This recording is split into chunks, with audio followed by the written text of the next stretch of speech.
So, today we have those most tasty of little treats, an actual indie horror game. Well, at least a spooky, scary game. I don't know. Does this count as horror? I mean, I guess it does. Where does one draw the line between a horror game and just a spooky, scary game?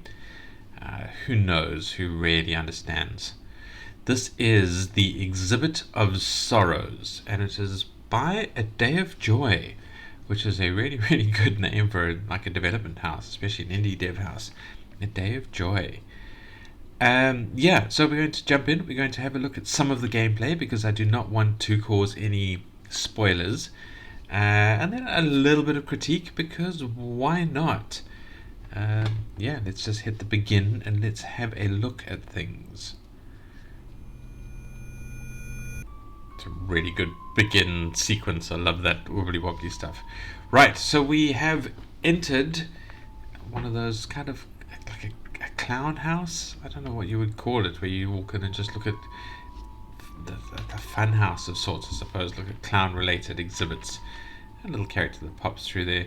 We have a little bit of credits. This is Maxim Tai and Teresa Cow. And some external credits. And we have instructions. We collect the key in each exhibit to progress. We have to respect each exhibit. Damaged property will not be tolerated. Remember to clean up each exhibit before you exit. In case of power outage, emergency lights can be found near the exit. Have fun and enjoy. So if we go to the left here, if we click on this, we can turn it off. This is the emergency power that we can turn on and off, and this is the exit, but we don't want to exit just yet. We wish to examine the exhibits. So, keep going right. How do I get back to... Okay, so you just click on it just to get back to the not credit screen. Oh, that wasn't what I wanted. I wanted to try and click on this picture here. Nothing clickable there. Right, so we are looking at the exhibits. And the first we have is Mr. Floaty, and it flashes to tell us that we need to pump this thing, and we inflate the clown, and once we've inflated him sufficiently, he gives us the key and we move on to the next exhibit, and everybody's happy. What a lovely clown. And here we have Mr. Washi, and Mr. Washi needs his water. He's in his tub, I guess in skin-colored clothing. I don't know, it's a little odd. So we turn the dial and we give him a gentle rain of water that I hope is warm water, and he gives us the key. Yay, thanks Mr. Washi. And let's have a look now at this rather scary clown, and all we have to do is honk his nose and he gives us the key, and everyone's happy. And he has a little flower. Oh, and he laughs at us. Right, and here we have Mr. Handy. Mr. Handy has very big hands, and he's hiding the key somewhere in them. So let's open all of his fingers. And there it is. It's on his hat all along. Lovely three-fingered hands. Thanks, Mr. Handy. And here we have Ms. Stretch, who will let us stretch her arm out till we press the panel. Yeah, there it goes, and she gives us the key. Wow, that's an amazing stretchy arm, Stretch. And here we have this clown again. Oh, he wants his nose tweaked again. Oh, he's got quite scary teeth.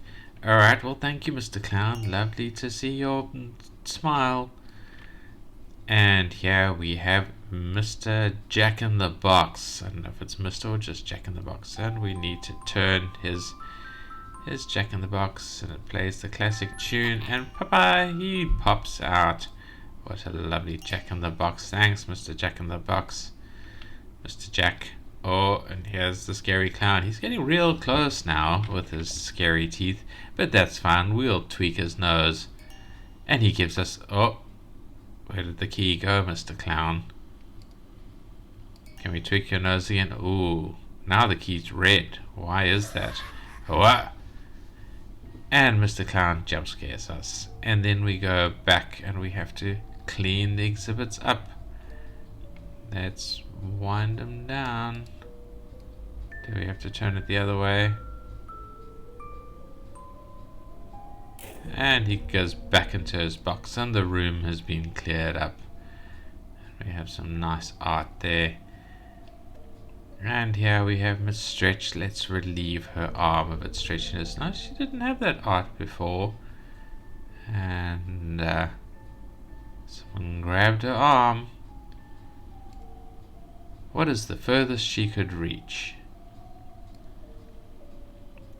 And here we have Mr. Handy, 8765.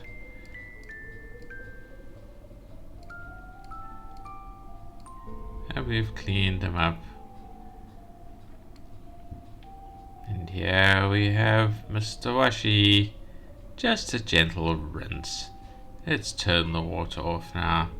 Thanks, Mr. Washi. We'll see you again soon. And here we have Mr. He liked balloons. How they float, how they pop.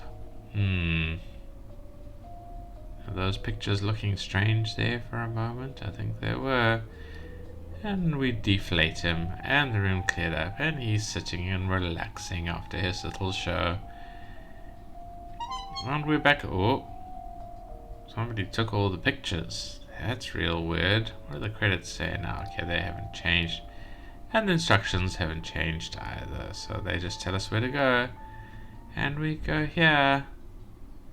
Oh, maybe we should just leave.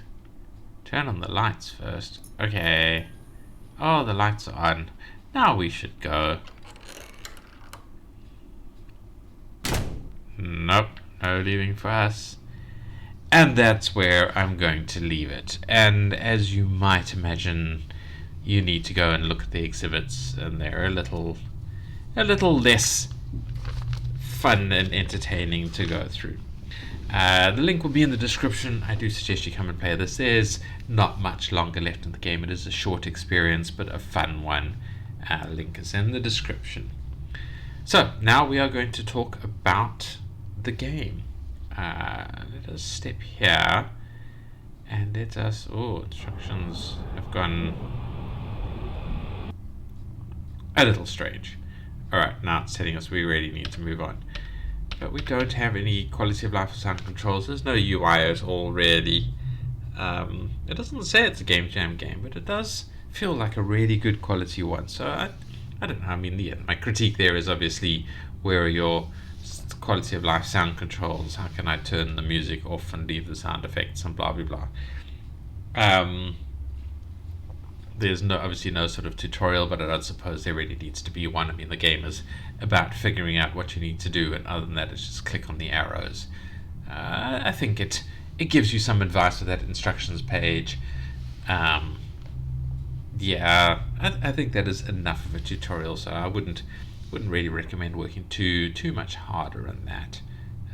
Maybe highlight these little side arrows more. I mean, I suppose they do highlight, but I don't know how a non-gamer would know about those.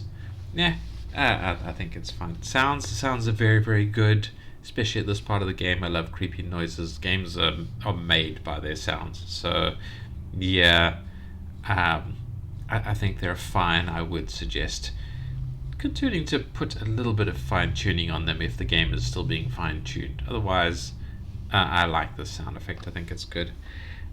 The art is super clowny, super fun. You know, obviously zero concerns about the art. I don't like the way this has been fudged/blurred. That messes with my eyes. But yeah, very, very good. And the change in effects and the focus and all that kind of stuff is super well done. Oh, clicked out of the sound for a moment there. The gameplay, I mean, this is a bit of a walking simulator. Really, you just go left and then right again, and then left. I mean, right and then left, back to the beginning, and then right again through the scary other effects.